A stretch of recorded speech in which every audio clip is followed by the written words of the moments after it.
Right. Tear into it. Cool. So I got Kelly Starrett here, founder of MobiilityWOD, owner of San Francisco CrossFit, great dancer. Most importantly, yeah. People don't national champion in kayaking, right? Something like that. A long time ago. Something like that. Yeah. Broken athlete. Yeah, broken. Yeah. Well, the time you invited us to your seminar, you were like, "Yeah, see this wrist doesn't bend." I'm like, "Yeah, what's up with it?" I was like, "Well, yeah, just do that." You're like, "No, it doesn't do that." I'm like, "Okay." You're like, "Yeah, just don't break yourself beyond the point of fixing it." Yeah, I went through all my wrist credits as a kid. Yeah. Didn't Yeah. realize that this was a really long game, right? I mean, Yeah. I think that frames this is that, we live in work in times and it's about now. And it's so difficult to have context in everything we do. And I think when you're in your 20s and even early 30s, you can just get away with murder. And that's because the human being is so robust. We are so anti-fragile. The tissues, and thank goodness, you can think of it this way, kids will fall down 10,000 times before they start to take that first step. 10,000 little sit downs, fall, cruising. That means that the human being is designed to make mistakes. We're designed to be ridden hard and put away wet for a while we figure it out. So the question is, do you ever figure it out? And the context here is, hey, in your 20s and 30s, that's a long time to figure it out. If we look at the length of the human being, we're going to be 100 years old, whether you like it or not. I mean, people are going to last that long. We are that durable. Your knees are designed to last that long, if not your gonads. So maybe not your gonads, but definitely your joints. Yeah. You mean to say that the knee is not a poorly designed, weak joint? Like most doctors, the knee is just not a good design. It's flawed. 2.5 million years of evolution. So, and I think there's two ideas here. Well, the first idea is that, hey, we are durable. And that means that we have time to lay down these first principles. And you can't take the liberties. And that's it's such a common experience. Hey, I could get away with it for so long until I couldn't. I don't know what happened. Yeah. Nothing changed. What changed was you became stressed, tissue tolerances, you got old, your testosterone, you've been head trauma. Choose something in that. There's a notion of this biopsychosocial model. That means, hey, you're not just an elegant meat machine. You're a complex psychomotor human. And your stress matters, your sleep matters, nutrition matters, your movement matters, right? Your downregulation matters. Like, you cannot cheat your physiology. And the relationship with your partner, your wife, your husband, how stressed your kids are, if someone gets sick, it all matters. And what it does is, I heard this great example of thinking about global warming in terms of Lance Armstrong, which means we knew Lance Armstrong was on the gear. Mm-hmm. And if we went back in time, he was a great cyclist, but we went back in time, instead of saying him taking all of these performance enhancing drugs, if he didn't take them, maybe he was second, maybe he would have been fourth in this race. What we know is that it exaggerated and turned up his capacities writ large. So so that's a little bit like global warming, right? Global warming, climate change has magnified some of these storms that would have happened, has magnified some of these swings in weather. Yeah. Well, I think we can say the same thing sort of around stress on the human body, is that it magnifies and accelerates some of the processes, which may just be sensitization. It just may mean I've irritated a tendon interface. It may just mean, hey, I just, put a crease in the disc, or I got a hot joint, or there's some aspect. And so what we think the problem is that every performance coach on the planet has been talking about, hey, did you sleep? Did you eat food? Are we down regulating? You chilling? That's been a conversation around human performance for as long as there've been humans. Yeah. And yet, if we take that into the real world, how does that go with our warfighters? It's not, you sleep when you can sleep. You eat the flight meal because you just come out of the helicopter, and that's Little Debbie snack cakes and a Monster and whatever calories you can get down, because you're going to go back out. So there's times where we can say, hey, look, let's ride the robustness of the human being, not worry about it. Let's control what we can control. And then the rest of the time, we need to pay that debt back, because you're going to be 100. So we come back into this idea that what are the building blocks of being 100 years old? And what does that look like? And we can be really specific that, your biggest risk as an elderly person is fall. If you fall and break your hip, the mortality rates, the sequela is really high. Well, it turns out that correlates really well with lacking of ankle range of motion. So if you Yeah. don't have good ankle range of motion, your center of balance and motor control is altered when you're older. Cue the thing. When did that start? Well, maybe you need to start paying attention to that in your 20s. But until we say this is important, and until we can match that and get beyond this conversation of we should do this or not do this because we may get injured, that doesn't change anyone's behavior. Look at the smokers out in the world. I mean, I was just in France not too long ago, and they're giving me crap about being an American. And I was like, you people are smoking. Like, you can't give me crap about anything. And they're like, but we are still very fast and very handsome. And I was like, you're smoking. And we're pretty sure we've run the data on this. But the problem is it's really difficult because human beings are so good to make this correlation between inputs and outputs. And so now we're really trying to shift our thinking around saying, what can we control? And the decisions we make are all about returning capacity, returning ability. So if you're listening to this, for example, what I want you to do is freeze in your position. Don't move your shape. Wherever you're sitting, slouching, driving in the car, and I want you to take the biggest breath you can. Okay? Through your nose, we can measure that volume. Now, I want you to put yourself into a position where you can actually take the biggest breath that's available to you. And what you'll see is that most people will sit up automatically. Most people's posture, whatever that is, right, which means spinal position, that's what the Latin root for posture is. So suddenly you'll see that people will self-correct into a shape that gives them better function. And if we can get that interoception, that feeling back across a whole bunch of different domains, then we're making decisions and returning people's shapes and patterns, not about, hey, we think this is more durable because this crappy piece of research done on 18 to 20-year-olds at college of 10 people says better, but we know that you can take a bigger breath. It translates to better function. You can breathe more effectively. Your head turns, check. And if people can feel that, they will make decisions automatically and do the right thing automatically without having to do some remedial BS work. And that's what you've reframed for any kind of athlete as well. Because I think you said before, you're like, well, man, if we get you to move with better mechanics, it's hard to say that we're going to prevent or decrease the possibility of injury, because like you said, you've seen people move like absolute dog crap and they just don't get injured. But you can say with like pretty much definitiveness that like if you have better mechanics, you will perform better. And that's what people care about, is like you said, another Kellyism is like hot, nasty by performance, right? Dude, right. And that's the thing that we can measure and chase. And so we can improve your function. Well, it turns out when you improve your function, that's also a more durable position. That position transfer more. And I think, my wife she hates it when I use this word normal. Like, you have normal range of motion. She's like, dude, how many people are normal? She's like, that makes me feel like I'm dysnormal, abnormal. And so the question is, what is the human body supposed to be able to do? Yeah. And so maybe that's an ideal range or complete range or full range. Yeah. And what we should understand is it's absolutely okay. There's no value judgment. If your job, wearing combat boots, wearing cleats, doesn't matter what your job is, typing all day, you're a driver, these things happen. But now what we can say is, hey, does your movement practice go beyond general physical preparedness? Yes, your insulin sensitivity is up and you can run a 1K or bike or elliptical and bicep curl into, are you in your movement practice trying to reclaim your indigenous and native capacities? Yeah. And that freedom of motion is also economy of motion. And so, if you're deployed on, down range and you get one MRE for the next 24 hours, and I want an efficient athlete who can arrive on scene, eat those 3,000 calories, and then still have, I don't want that guy to show up with his handbrake on, grossly inefficient, in a smoked position, breathing through his mouth like a mouth breather. Like there's a lot of efficiency to be gained there. And so what we want to do again is reframe, what is it we're supposed to do? How do we get there? And I think we're at a time culturally where we can start, and I want people to start to divide what they see on the internet in sort of three categories.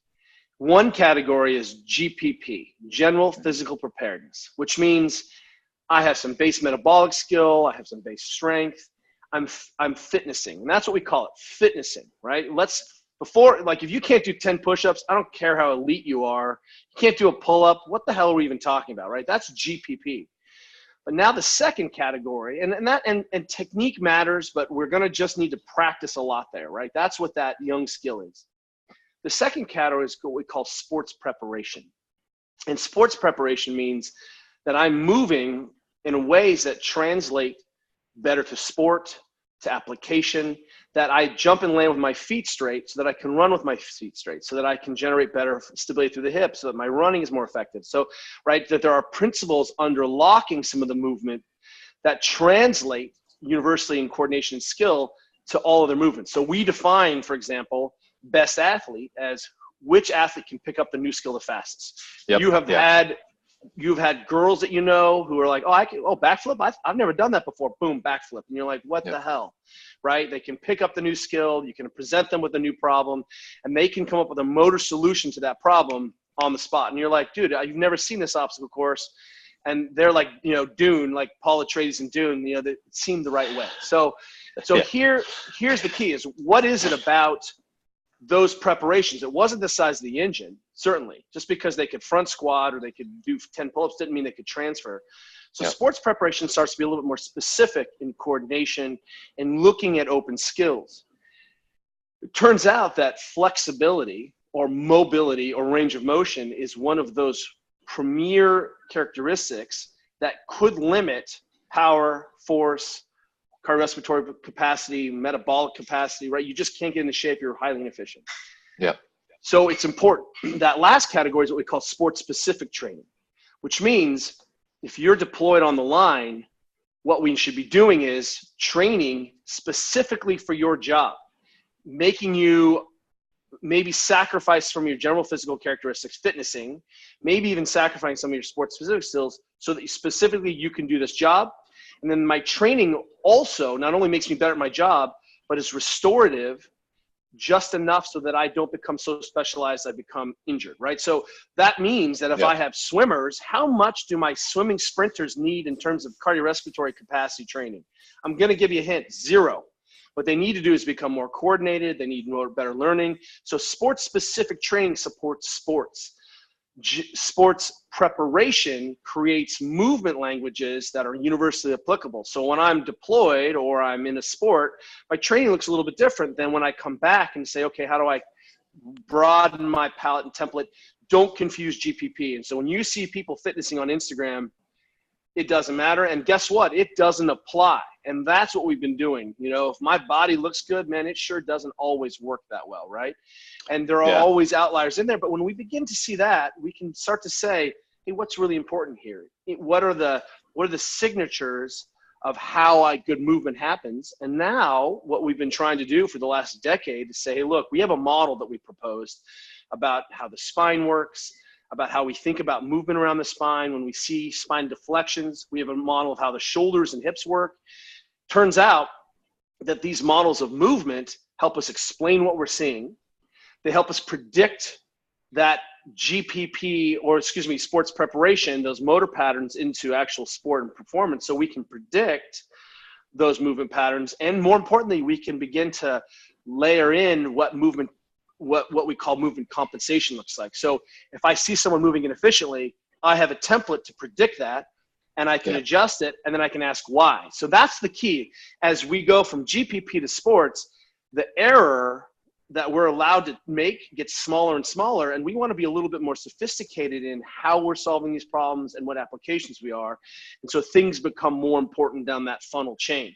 But in the meantime, if you can't squat all the way down and take a poop in the woods, you've got some problems, and what we need to do and have done a poor job, and we can do a much better job, is show people this is what we think you should be able to do. And if you can't do it today, it's not your fault. It's because no one said you got to keep an eye on this. So now you can keep an eye on it, and then let's chase back. And we may never get there, because if you wear body armor or sit at a desk or swing a tennis racket one side, you're going to always be dysfunctional away from that GPP sports preparation model. So we're just going to chase normative experiences in full normal range. That's okay. That's what sport and training is supposed to do. Yeah. So doesn't that just strengthen the argument for mobility, where guys it's hard for people to understand, well, wait, when do I ever besides squatting a poop in combat, when do I ever have to squat that low? And it's well, no, you don't have to squat that low. But your ability to be able to move in that range of motion just gives you so much more room. Gives you so much more room. Let's say you do take a hard fall on a fast rope. Well, dude, if you don't have the hip, the internal rotation, and the calf anchor range of motion to actually take that fall, That energy's something's gonna go somewhere. give. Yeah, something's going to give, right? So things like that in terms of like justifying why you should have that normal range of motion to athletes that don't necessarily always move in that space. So, you're a Marine, and I'm going to ask you to get up and down off the ground with a 100-pound pack. At some point, you're going to adopt something that looks like a lunge. You're going to adopt into something that lowers yourself to ground, even into a shooting stance, right? Yeah. Have you ever gone over a wall? That's the hip range of motion expressed in a squat, but I don't really care how much you can squat. I care that you can squat. So, kids, for example, what we're looking at, so my oldest daughter plays water polo. And one of the things that we work on all the time for her is overhead squatting, front squatting, overhead squatting. And that, if you're not doing those things, is like a goblet squat.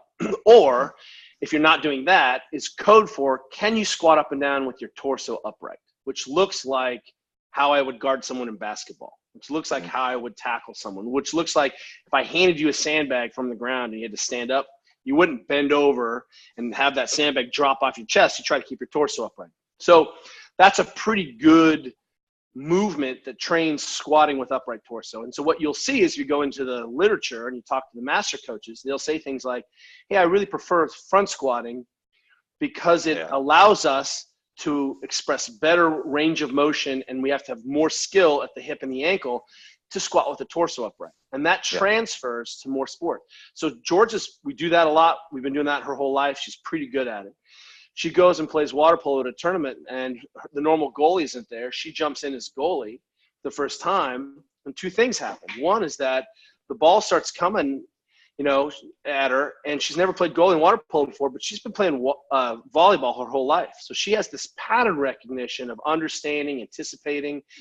Then she can rise up out of the water like she's like being raised from the dead with this vertical torso, because she can egg beat her with her torso upright. And it turns out— Can you explain that real quick for how people don't know how to tread in water polo or in general? Imagine if you're sitting in a chair and you just make little circles with your legs, that's egg beatering. So external rotation of the hip, kind of like squatting. Imagine you got to be able to pull your knee up to your chest and generate lots of force there. So your capacity to egg beat her in a flexed position, basically, can you generate a ton of force in this flexed position? That's how you get your torso out of the water. Well, Georgia is really adept at that. And one of the ways is not only does she play water polo in practice, but she's got this movement language, this sports preparation language that means that those motor patterns are novel, can handle novelness, and can problem solve because they're universal shapes. And what you'll see, for example, this is a great example. I see guys in the wind tunnel, like the PJs. I've been out spent a bunch of time with them, and they all love to try to sit fly in the wind tunnel. Yep. And they can't sit fly, and they always flip over on their back. And it's hard. Sit flying is hard. It turns out if you don't have any hip flexion, it means your knee can't come to your chest, you end up extending, so your leg goes past 90, you flip on your back. If you can't steer with your legs because you don't have any internal rotation, you can't sit fly. So sit flying is not necessarily a skill of feeling the air. It's a skill of my body can't do what's required physically in terms of the positions and shapes. So those are really seems like extreme positions. But now let's talk about the efficiency of getting up and off the ground. Let's talk about the efficiency of jumping and landing and absorbing force, because that's how injury happens, is that my body can't be into a great shape. It will come up with a movement solution for me that I've gotten away with until I was 19 or 20, and then lo and behold. So we asked this question for a lot of our older coach friends. How many, and you're a little bit younger than I am, but in high school, my wife's sitting next to me, how many kids tore their ACLs in high school, Jay? None. There was one kid in my whole school who tore his ACL, and we were like, dude, what's wrong with you? You tore your ACL? Like, what are ACLs? Now, the ACL rate, injury rate is through the roof. And the data is now like 5 years old, but kids under 14, up 400% in the last 10 years. Of ACL tears? Medical School. Yeah, UCSF Medical School, or UCSF up on the hill, there is an operating room that goes 24 hours a day that operates just on ACLs in kids. Girls are tearing their ACLs at 6 to 8 times the rate of men. And I'll ask you, what is going on? What is going on fundamentally is that we've seen the fundamental dismantlement of robust humans, which takes a long time, and combination with restricted range of motion and specialization. So now we're going to, in order to talk about your ankles and your hips, we're also going to have to talk about, do you sit all the time? Do you eat food? What's going on? And you'll see the recent RAND report that came out said how many of us Americans, just civilians, are deployable. 80% of us are not. Dude, we're it's a out of huge shape, issue. Yeah. You know, the military is suffering right now. They're having a really hard time. And what they're seeing is they're at the pointy end of the spear around lifetime of people who've not been loaded forever and ever. So at a cellular level, if you want your tissues to express themselves the way they're supposed to, what you're thinking to yourself, what does that mean? I mean, if you want your Achilles heel cord to work like a heel cord, there's one way to load that. And that's, you have to lengthen it, you have to shorten it, you have to hold isometrics, and you have to do that a lot. And you're supposed to walk 10,000 steps a day. That 10,000 steps a day, that's the RDA for movement. That means that's the minimum, so that you don't get rickets, so you don't get scurvy. I mean, that's why we started adding iodine to salt, so you don't get a goiter. So if you don't want to get a goiter in your body, you should walk a little bit more. And what we're saying is that we're seeing this mismatch between the environment and human, and then when it's time to go fast or carry a large load or be under enormous stress. And here's a good example. Did you see Peter Jackson's new documentary about World War I? Have you seen this yet? I've heard it's amazing, but I haven't seen it. It's completely mind-blowing, and there's not a single fat person in there. There's not a single obese person. And remember, obesity is a complex socioeconomic problem, complex psychological social problem. If you and I went to high school, the chances of us being diabetic as adults, independent of socioeconomic status, independent of race, 1 in 4,000. Now, for my generation of daughters, 1 in 4 kids is going to be a diabetic. If you're a black woman, it's 2 out of 3. If you're a Hispanic male, it's 2 out of 3. So it's not that people are dumb. People are perfect products of the system. And that system has given us, you know, I think Yuval Harari said it best. You know, he said, remember Marie Antoinette, she was alleged to say, let them eat cake. Well, that's what our poor people are eating. They're eating cake. Yeah. They're eating sugar. They're eating crap. They drink juice. They drink gallons of soda, and they don't move. And so what ends up happening is that there are big organizations. The Army's a big one. It's probably the biggest employer in the world. Guess what?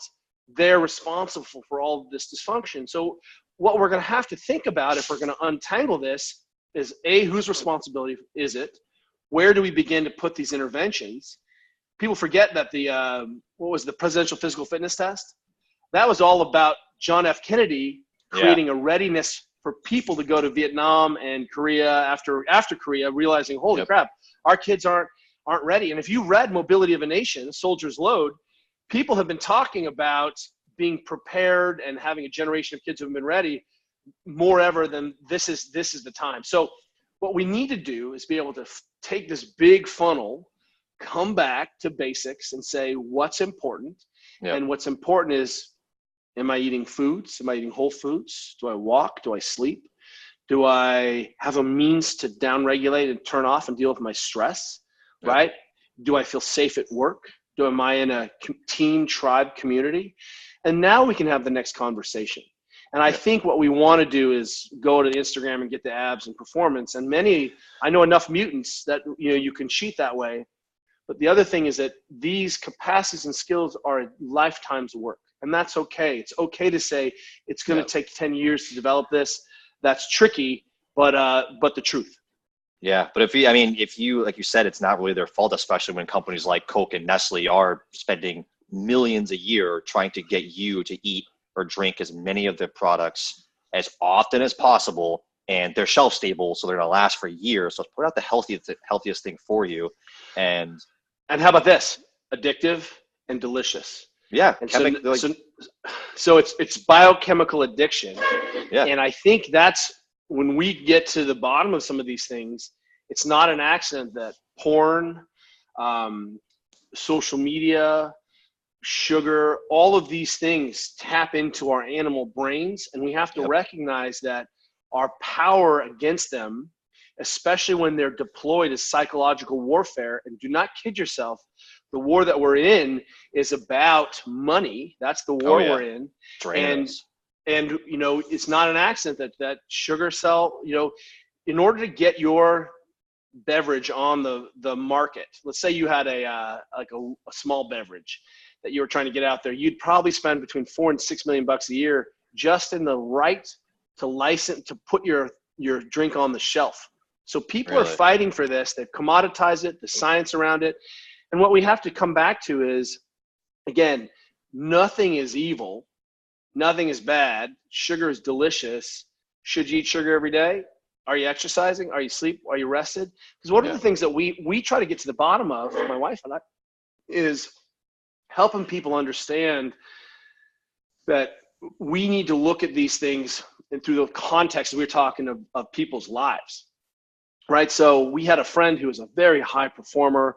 He is a VP. She is a VP at a big company and was drinking 2 bottles of wine a night to try to turn off so she could feel normal. So that was her coping mechanism. And what you're thinking to yourself is, well, that's dumb. I'd never drink 2 bottles of wine. I couldn't afford that. So I'll just take 2 Ambien and drink 3 beers. And, you know, in the morning I'll have Adderall and a bulletproof coffee, or, you know, check anything that applies there, whether that's THC and caffeine, whether that's Ambien and Adderall, whether that's just coffee and red wine. What you're seeing is that people are trying to solve these problems. It's not an accident that 5 Hour Energy is a $1 billion industry, right? Yep. And the idea here is, hey, we have disenfranchised people because we're not showing them how your body works and how you can feel better. And that when you need to go to the Ambien, it's because it's important, or when you need to go for the caffeine, is it really works there. And so I think it's complex, and yet we can begin to say, hey, you know, for example, don't take your phone into the bedroom. How simple is that? Right? Yeah, keep that blue light away. Yeah. Well, just not even the blue light, but let's just say that you keep the phone in the bedroom. I'm making sure my phone is off right now, and you get a little serotonin kick, bing, you know, and you're like, oh, and then, so we always point out, dopamine drip of Instagram likes. Dude, it's so good. So thirsty. So it turns out that if you get into bed, this is one of our behavior fixes. If you can get into bed 30 minutes earlier a day, just 30 minutes, not crazy amount, just get into bed. I'm even going to say go to sleep. If you can get 30 minutes extra sleep, in 2 weeks, you've slept an additional night. So everyone complains about not sleeping enough, but there's 2 weeks. You give me 2 weeks, 30 minutes a day, guarantee you will have slept a whole nother night. Think of what that looks like in months and years, and now it starts to aggregate into real change. And I mean, I tell guys that, like, hey, a single night of sleep depth, insulin levels of a pre-diabetic. So 30 minutes a night extra, like, how much better if you are a person that has some pounds to shed, how much better is 30 minutes a night, breaking it down, like you said, a very small amount per night? How much is that alone going to impact your lifestyle and your fitness goals? And going back to, like, speaking about porn, you said like how like addiction and stuff. Can you tell the story when MobiilityWOD was really blowing up? You were like, we got to streamline this website. Like, we have, at the time, you probably had thousands of videos. You have even more now. This is years ago. How did you streamline that website? Well, we'll start with saying that we started this project. This is never intended. We started the whole thing because we were teaching a course. We were seeing patients and athletes, but I was coming home and telling my wife, I was like, dude, there's the same 7 problems. And I just saw this really sophisticated guy, and his problems with his quads were stiff. That's why his knee pain. You can't, you know, like, he took a day off from work. He saw me, like, why are you moving that way? Why are you doing that? Why don't you, if your check engine oil light is on, put some oil in the car. It's not that big a deal. So we started making a video a day. And when we started that, the iPhone didn't have a video camera. That freaks people out. And secondarily, you definitely didn't have a video camera. You couldn't upload to YouTube, and YouTube was barely a thing. So we started filming on Cassia. We downloaded on Blogger. Make a video a day for a year. That's our commitment. I'll just brain dump how I'm solving problems, how we see it, and we'll see if we can raise everyone's game a little bit. Fast forward now a few years, and you end up collecting quite a few videos. And my brilliant CEO wife, who realized that we needed to wrap our heads around this monster, back when we started this thing in its original iteration, went to website, the only people who were handling that number of videos were porn sites. So she and her brother, who's this brilliant architect, genius, they basically, looked around and said the only people who are doing this well are porn sites. So they became experts in porn architecture, which I appreciate. And she's shaking her head right now. But, one of the really fun things is we've got another iteration of the site coming out. Really? Because what we're realizing is that, okay, now we've gotten people to this level.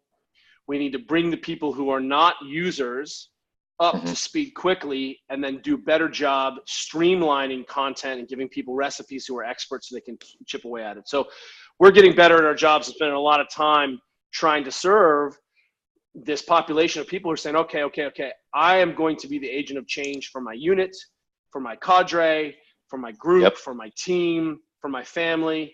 And that's all it takes. We feel like if we can empower one person, they become a super node and they can begin to disseminate.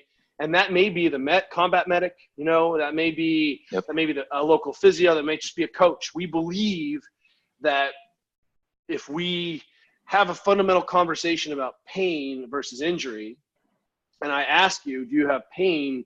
Most people raise their hands. And we were just at a high school last week, and out of 20 kids, I think one kid did not raise her hand that she was in pain and had some kind of foot pain, shoulder pain, knee pain, back pain. And so I was like, well, do you guys consider yourselves injured? And they were like, well, I guess not. And I was like, well, you play sports, right? Does it stop you? Does it hinder you? So what they think is, hey, pain is a normal experience. So we define pain, injury as can't do my job, can't play my sport, can't occupy my role in society. Or there's a bone sticking out of my skin. It's something obvious, right? Like you're injured, and those injuries are clear. And that's why we seek medical professional help. Pain is not an injury. It's an important diagnostic tool that tells me a lot about what's going on. And that I may be doing nothing except become sensitized and come back up. And that because I got so stressed and started drinking or partying or stiff or, rode in a Humvee, in a 200-degree heat for 5 hours, whatever it was, something sensitized me. And then the other idea here is, well, who's responsible? Who has that information? The physio, the doctor, the chiro, the osteo? No. The training partner does, you do, your coach does. So suddenly we should be able to get ahead of these really simple musculoskeletal problems, inefficiencies right when they pop up. And that's where the place to address them. So who's responsible? The general cadre, not the strength coach, that specialist, it's the generalist who may be the person delivering the PT for the group, maybe the group itself. Group thinks this, maybe the combat medic or the corpsman. So now we're decentralizing who's responsible for this. And what we're going to do is we're going to have this Venn diagram overlap where, hey, I have people who've said, okay, I've tried to desensitize this. I've gotten some blood flow back in. I've decongested it. I've tried to restore my range of motion. I see that I have this deficit of range of motion that may be contributing, right? And, okay, that didn't fix it. Now I go see my expert. And so now we've streamlined the thing, and the person who's taking a crack at addressing those things on the other side of that injury wall also understands the context of that. Hey, I see that you have pain with pull-ups when you're wearing body armor. Okay. Does that tell us, does that change something about this? So now we're addressing within the context, making changes to the environment, managing the issue, right? Versus I go lay down on my physical therapist table and she says, what's the wrong? You're like, my knee hurts when I run. And she hasn't watched me run. She doesn't know what I look like when I fatigue and run. Like, she doesn't know what shoes I run. She doesn't know my volume. I have to explain everything. Worse is that I see the doctor who has got 8 minutes to make a diagnosis, right? So when I'm injured, boom, go down that pathway. If I'm not injured, man, it is on us to take a crack at fixing this.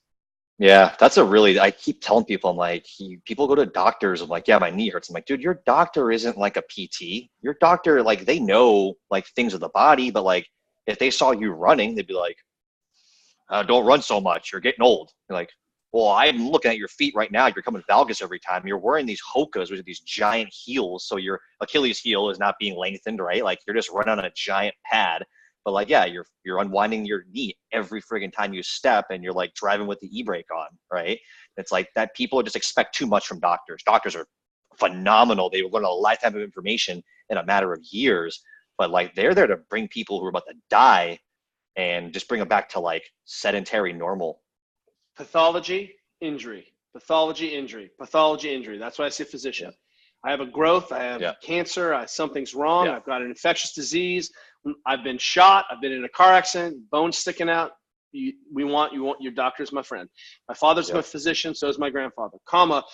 You would not take your car to your veterinarian. So stop it. And 50% of the problems an average physician will see, typical physician will see, are musculoskeletal in nature without any of the context. Does your doctor talk to you about your sleep? Does your doctor talk to you about your stress? How are you managing it? How did you move? Did you warm up? Look, and we're going to make errors. So here's a good example. I'm pretty good at this stuff. I'm 45 years old. I got out of the truck when we were after a car ride. We were up in the mountains. I was wearing some shoes someone wanted me to test out. My feet didn't feel very good in them. And I didn't do a really thorough warm up. And I have been biking a ton, right? And sprinted, did repeats on this hill, and gave myself a wicked case of plantar fasciitis. Bam! And I was like, damn it. Like, that's my fault. So I do the after action report. Did I warm up?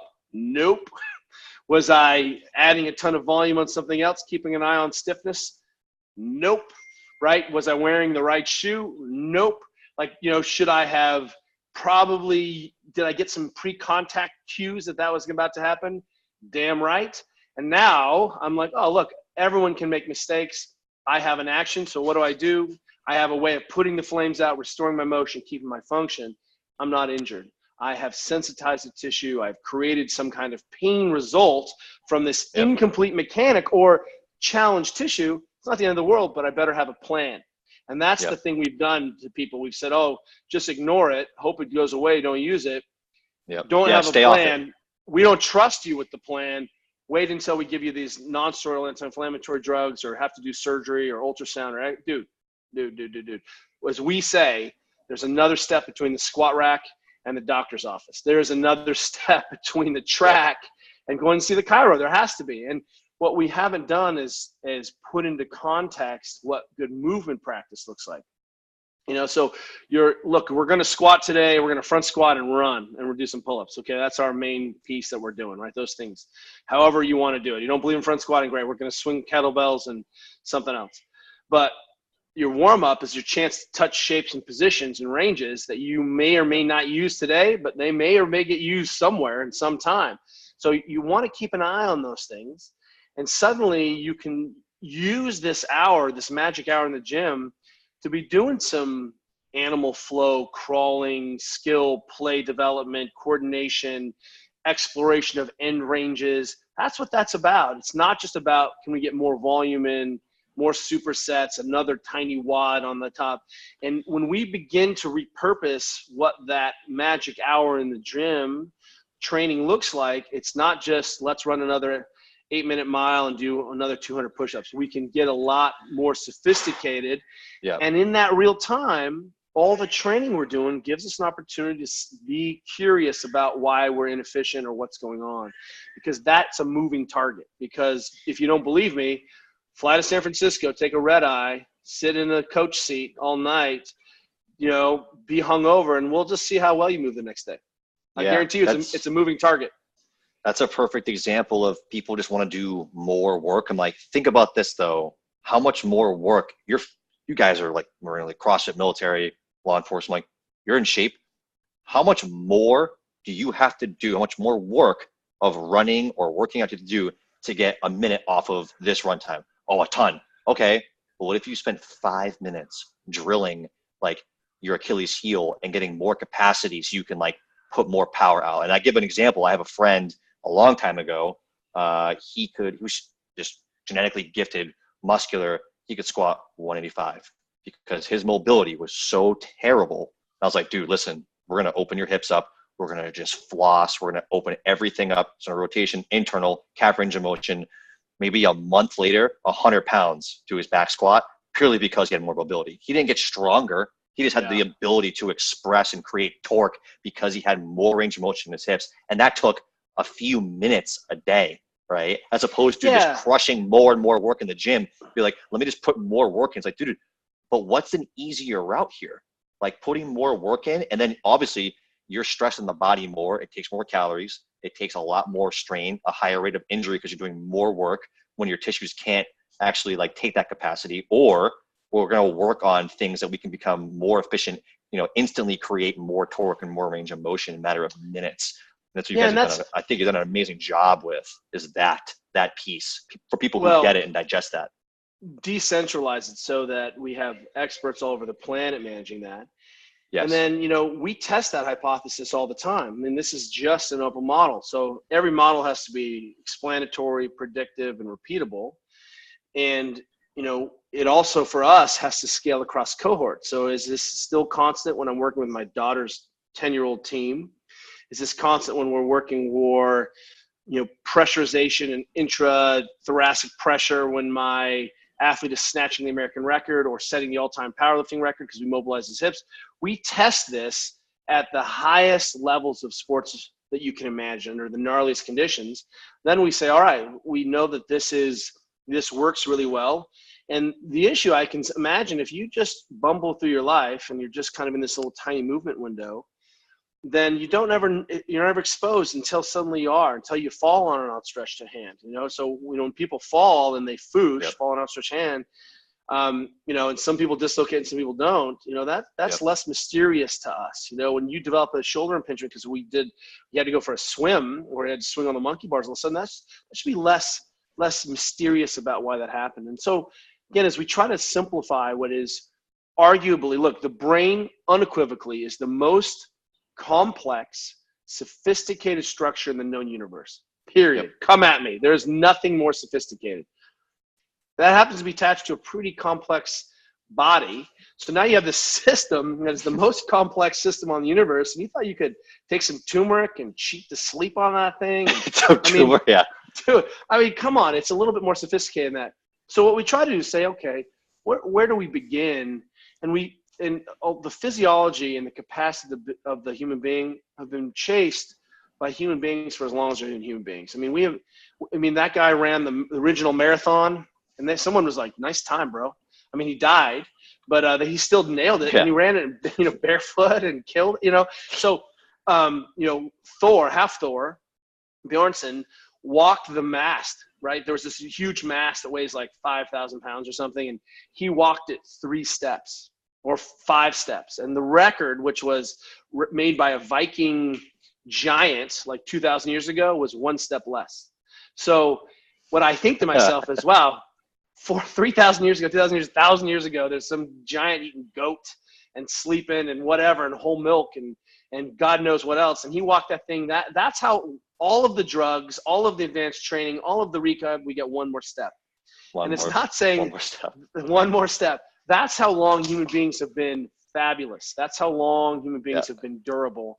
That's how long we've been arguing about it. If you look at the early Prussian military science, they found out that if you march guys in the heat, they're going to go, 10K. And if you march them in the cold day, they can march 30K. We've been obsessing about weights and packs since before, World War II. I just think it's our failure sometimes to remember what we know because of the context, and then begin this conversation much earlier. And what we really feel like is we need to have this conversation with kids. We need to think about creating environments that none of us have to think about what to do, the right thing, right? Like you're not sitting in a chair right now, or maybe you are, but I'm perched on a stool and been fidgeting a ton. And if I'm perched on a stool, I'm elevated up off the ground, I don't have to think about it. I'm just kind of constantly in motion. So just staying comfortable. How do I make the environment fit me? And, and the easiest thing for this is, for example, if I don't have any cookies in the house, I don't eat cookies. If I have a bag of cookies in the house, those cookies are going to get consumed 100% of the time. So how do I set my environment up so I do the right thing? And now we're into simple behavior. If I have a group of men and women that show up at 7 o'clock in the morning at the gym, that's when we're training. And I'll show up and do that. And so we really have to think about these behaviors as much more central to the human being. How do we simplify choices so we don't have to make another decision? And then it's okay for this to take time. I think that's really the key. We can get you out of pain fast. Resolving your movement dysfunction, that's going to take some skill. So let's put the skill back in being a human. What were you able to implement working when you did do, or if you're still doing work? Because I remember You were working a lot with the tier 1 soft guys, special operations forces guys. You did jumps with a few guys. What were you able, and did you go to SOI as well? I think you went to School of Infantry for the Marine Corps as well. What were you able to implement, take away from that on how we can better keep guys that we spend a lot of money on, a lot of time on? Like that statistic is like, million or two. Yeah, oh yeah, $1 million or $2 million. And for like recon Marines, 2/3 of all recon Marines end up getting 100% disability. I think it's higher than that. I think that's really nice. It might be. Yeah. Oh, you think that's good? I mean, I could tell you from anecdotally, I mean, everybody I know is like at least 90%, you know? So it used to be this pipeline of like, only the strong survive. We want the best dudes, so we will break everyone that we can in selection. Whoever, if they die, they die, and we'll get the best ones. And as soon as you can no longer do the job, which is very strenuous, you're out. And it has changed to more of like, wait a minute, we spent all this money, right? We should try and keep these guys in because we're having a large turnover and a loss of mastery and expertise in special operations. And that started like right when I was getting out, about like 2008, 2009 probably, where people started getting sent to different schools like, hey, how do the NFL guys train? How do they protect these really important assets and try to keep them for as long as possible? So, and it's tricky, you know. Let me unpackage that. So first and foremost, warfighters are not athletes, not tactical athletes. So we shouldn't consider that, right? The stress load, the closest thing to a warfighter is a wrestling in the WWE. That's it. Oh, you know what your job is tonight? To get thrown through these ladders, and you're going to pull all-nighter, and you're going to drive to the next place. And by the way, you're on the team, and you're going no matter what, and because you're going no matter what, because I'm on the team, right? And I'll show up for you, and I'll take this hit, and by the way, you're going to have to look good, but you can't control your food. And I mean, like literally that's the greatest, actually, that's the greatest representation. So when I started hanging out, I think you have this notion of, oh, we can really be specific about our training. Then all of a sudden, when you see the real world application of what's going on, hey, you know, I remember, you know, sitting in the back of a C-130 for a couple hours, you know, in a slouch position, taped to some guy's stomach doing a tandem. There's only 110 degrees in there. And then, you know, we jumped out high, and I spent 20 minutes in the straps where my legs went numb. And then I was like, oh, by the way, I don't even have to run at the ground and fight anyone. I just have to like make my legs work and then walk around and high five, right? Yeah. So what I started to realize when I saw all of these diverse groups was I changed my hypothesis. And my hypothesis is where 100% of us are in an environment that's not conducive to sustainability or durability. So I start with a hypothesis that the system and the job will break you 100% of the time. Where are the places where we can begin to control what we can control? And that means that we can think about, hey, I make this assumption that you can't come out unscathed, but maybe we can attenuate or address that in a different way, which means we have to think critically about the environment. So, you know, if you're a team guy, you know, and part of taking away, you know, you put away the gear and you're doing team gear first, well, you could be drinking some water with salt. You'd be having a shake there, right? You haven't eaten in a while, like while you're putting away team gear. We could be turning that around. We could, once you turn the bird back in, you can do the preventative maintenance on the helicopter on your T-spine, right? There's just got to be routines where some of the preventive maintenance gets built into the system. Yep. And we have to say, in this situation, we can control this. Can I sleep in an eye mask? Great. Maybe I can't sleep in earplugs because I need to hear what's going on, but this eye mask means that I can sleep in a dark place, right? Maybe I could bring my own sea salt so that at least I'm absorbing the water that I'm drinking. So we start to think differently about the environment.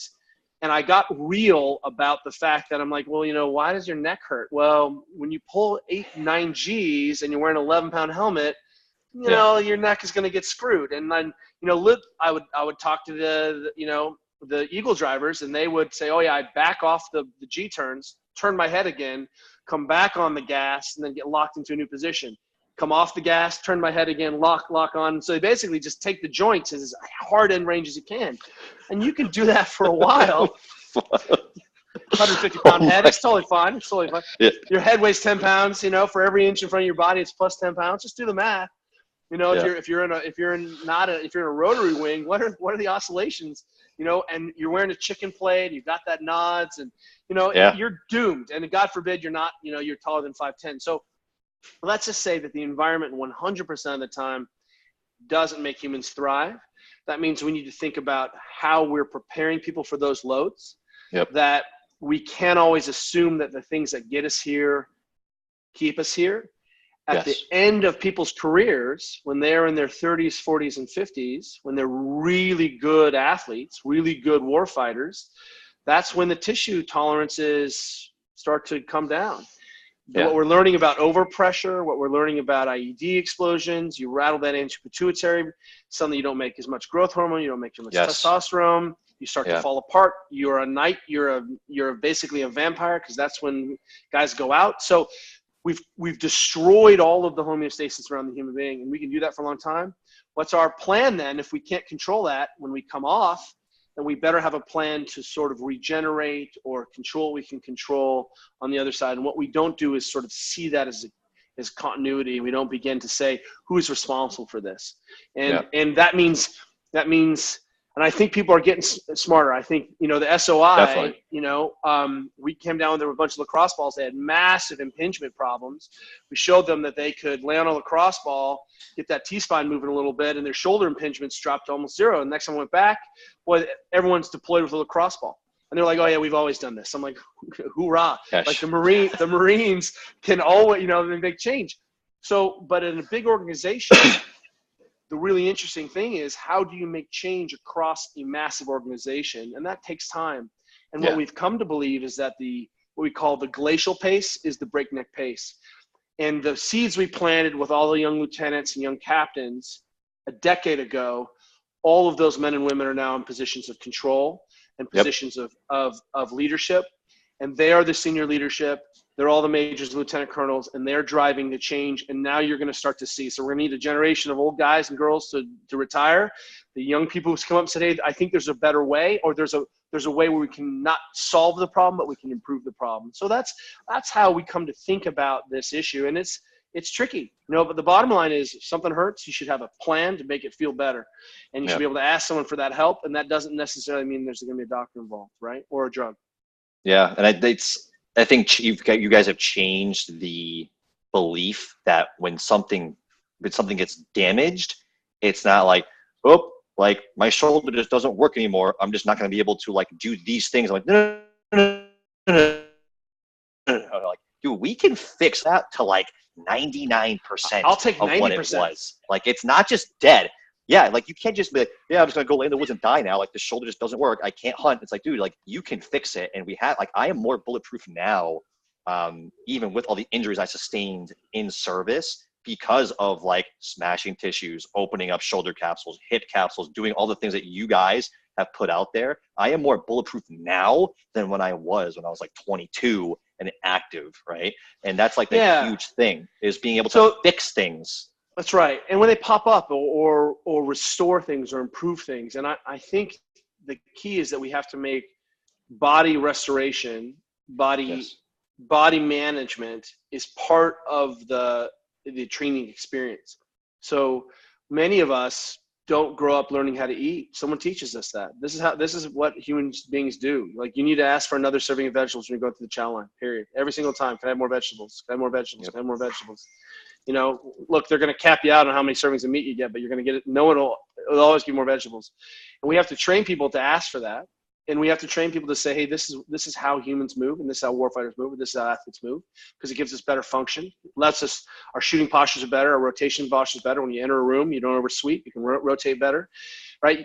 All the things that are important to you in that moment come up. Then we teach people how to get the system turned around. And if you can take apart a complex weapon system, and I mean, here's what I think. I have friends who fly Cobras. How many channels are in their heads? How many systems are they managing?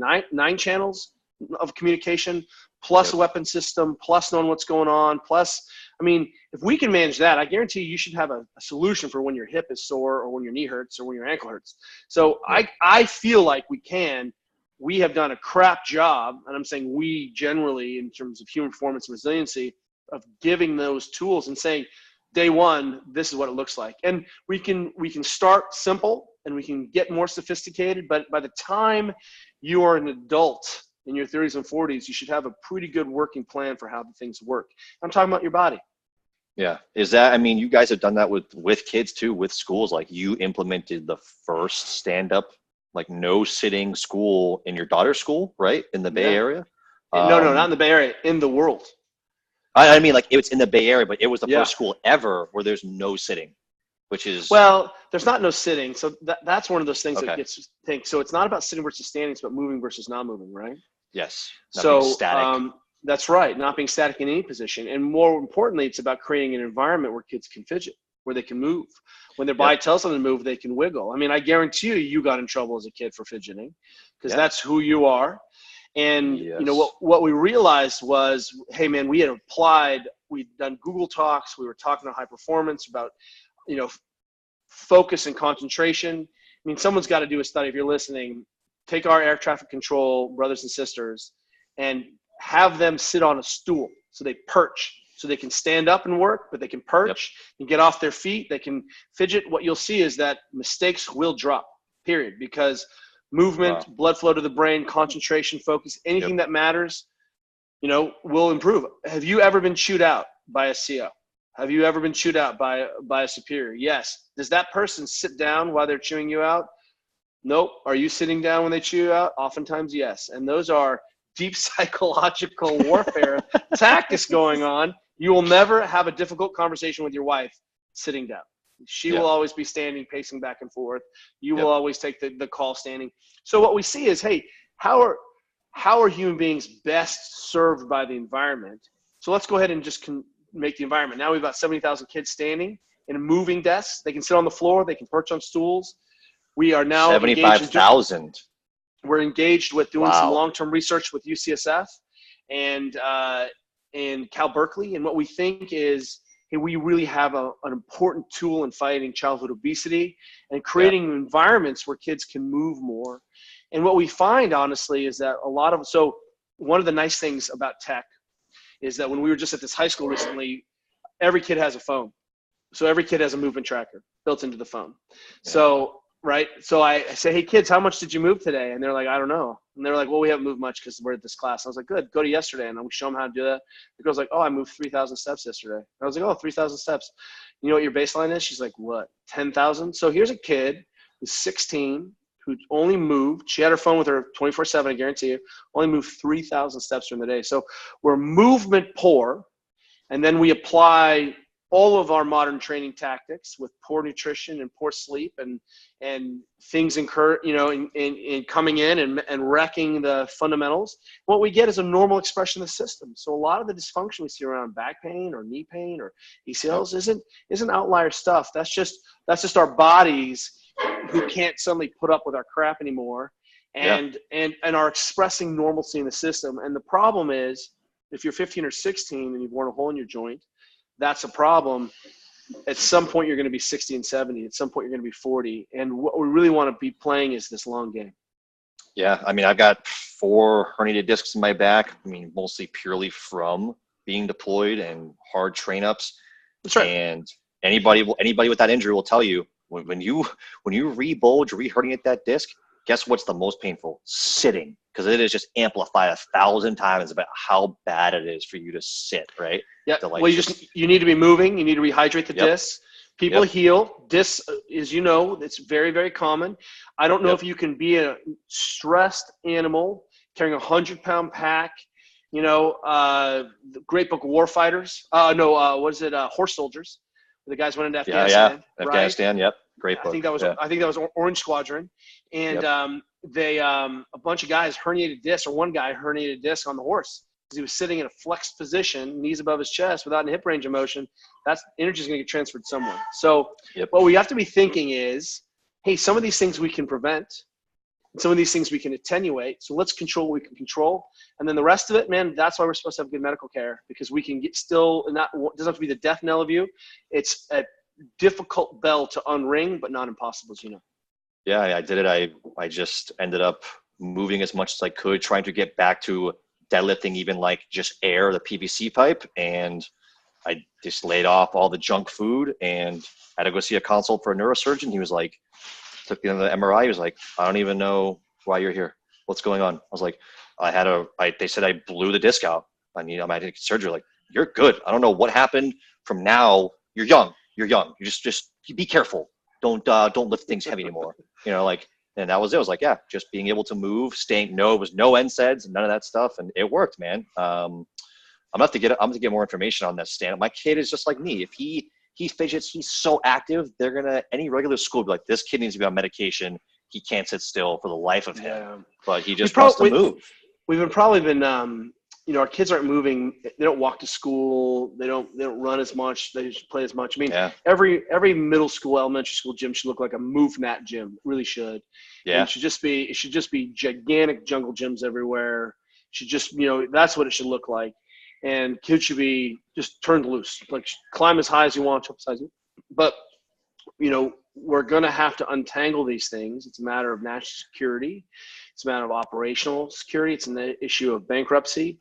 We believe that the greatest thing the greatest threat is not global warming, climate change. That's important. It's what's happening to human beings that we care about, know, and love. Those are our families and our friends. Those are our kids. And I think we don't have to make it too complex. We can begin to simplify, and we have a long time to make change because the human being is that robust. Nothing is emergent, but hey, just see if you can get in bed 10 minutes before, leave your phone in the kitchen. We have a rule. There's no tech in bedrooms, period. That's a rule in our house. So then we can have the next conversation. I think we're seeing that now. We're seeing people live to 90 who are completely independent, 100 plus years old, very independent on their own. They're working out. They're not in walkers and not on bed rest. We're seeing it. I'm excited. When is any deadline for the new iteration of the MobiilityWOD website? We should see it early summer. Early summer is coming, okay. And I guarantee you'll be mind blown. We're really excited about what's going on, and we're getting better about how we communicate. We have an incredible staff.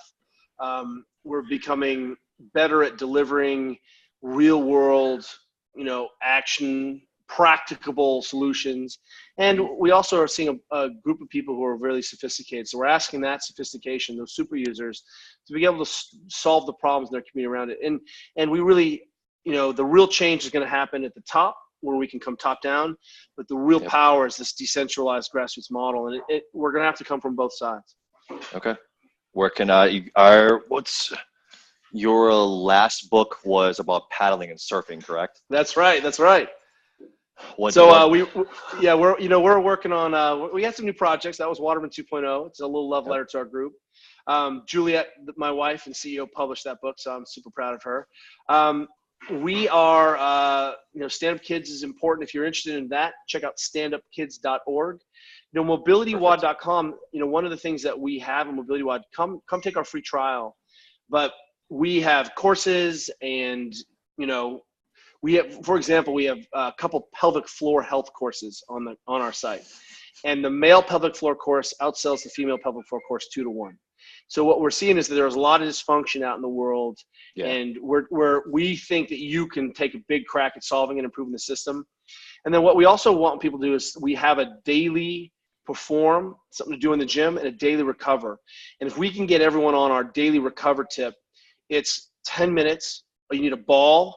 You need a roller, and you can play along in front of your TV in the last 10 minutes before you go to bed, and begin to improve your tissue quality. And we feel like it's 10 minutes a day is enough to make massive change. So come join us. And, there's small teams like maybe you've heard of called the All Blacks use us. So it's good enough for them. I guarantee it's good enough for you.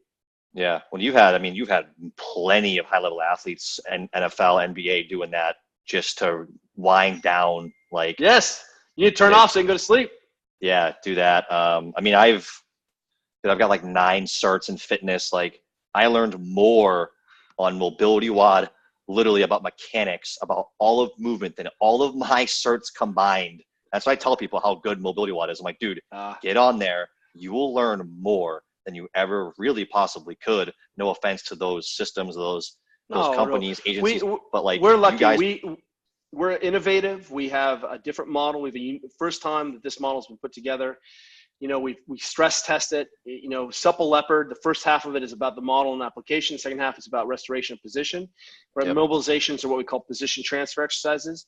And then we have an incredible level 1 course that's for anyone that really is just a companion course to the book. So we're helping people. We'll get out there. We've put over 10,000 people through our seminar, our level 1, and those people are making real change in the world. So we're not new to this, and if it didn't work, people wouldn't be calling us. So we're, the places we get to go and the complex problems we're trying to help people solve and unravel. And one of the things that we really appreciate is that our model and our course, the methodology integrates with whatever you're doing. So we're not going to come in and say, don't do that. We're going to come and say, hey, this is complementary to your yoga practice, complementary to your Pilates practice. Oh, you're a powerlifter, we've got something for you.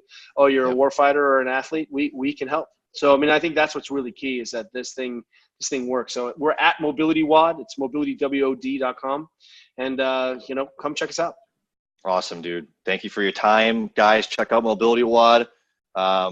Supple Leopard is one of the best books I've got in my house, and desk bound as well, right? We're getting better. We're trying. We're working on it. That's right. That's bound too. So, there's fortunately, there's a lot of time. The internet makes it confusing. I think social media is, what did Lady Gaga say? She's called it the toilet of the internet. So, but you can find us on social media and kind of deep dive there and come over to the site and see what we're about. Perfect, guys. Go there. Free trial. It's awesome. You will not regret it. Thank you, man. Thank you for your time. Good pleasure. Awesome, brother. I'll see you.